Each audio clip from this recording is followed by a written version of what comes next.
घुटनों के बल उनके चरणों में झुक गया और उसके कंठ से कांपते हुए शब्द निकले, गुरुदेव, मैं आपका अपराधी हूं, मैं पापी हूं। मैंने बिना सत्य जाने अपने अहंकार में आपको दंडित किया। उस दिन से हमारे नगर पर विपत्ति का साया है जो टलने का नाम नहीं ले रहा। हमें देववाणी ने आदेश दिया है कि आपके चरण पखार कर क्षमा मांगें। कृपा करके मुझे और मेरे नगर को इस घोर पाप से मुक्त करें, हमें क्षमा कर दें। हे देवी, वशिष्ठानंद ने राजा को अपने हाथों से उठाते कर खड़ा किया और अत्यंत शांत स्वर में कहा, महाराज उठो। मैं तो तुम्हें और उस नगर को उसी दिन क्षमा कर चुका था जिस दिन मैंने नगर की सीमा को पार किया था, क्योंकि क्षमा करना एक तपस्वी का धर्म है। लेकिन मेरी व्यक्तिगत क्षमा तुम्हारे नगर के सामूहिक पाप को नहीं धो सकती, क्योंकि उस दिन तुम्हारा अपराध अकेले का नहीं था। उस अपराध में वे सब सहभागी थे जिन्होंने अपनी आंखों के सामने अन्याय होते देखा और मौन साधा।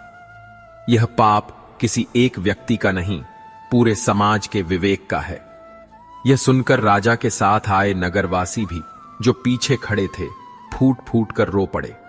उन्होंने आगे बढ़कर कहा, गुरुदेव, हम सब दोषी हैं। हम सब ने सत्य को देखा, पर हम अपने डर और स्वार्थ के कारण चुप रहे। हमें क्षमा करें। ब्राह्मण ने एक गंभीर दृष्टि से उन सबको देखा और कहा, क्षमा तो मैं दे दूंगा, पर पहले तुम्हें वह करना होगा जो सबसे कठिन है, सत्य को स्वीकारना और उसे सार्वजनिक रूप से स्थापित करना।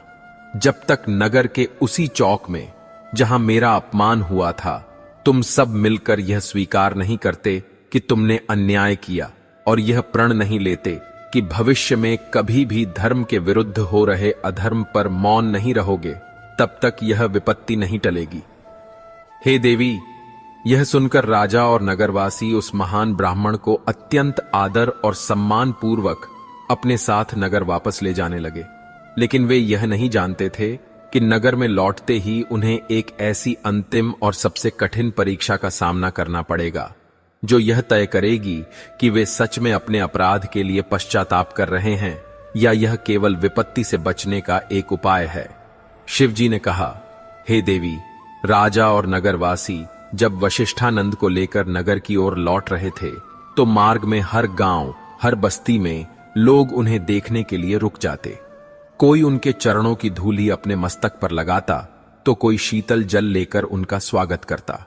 ऐसा प्रतीत हो रहा था जैसे वे कोई निर्वासित ऋषि नहीं, बल्कि स्वयं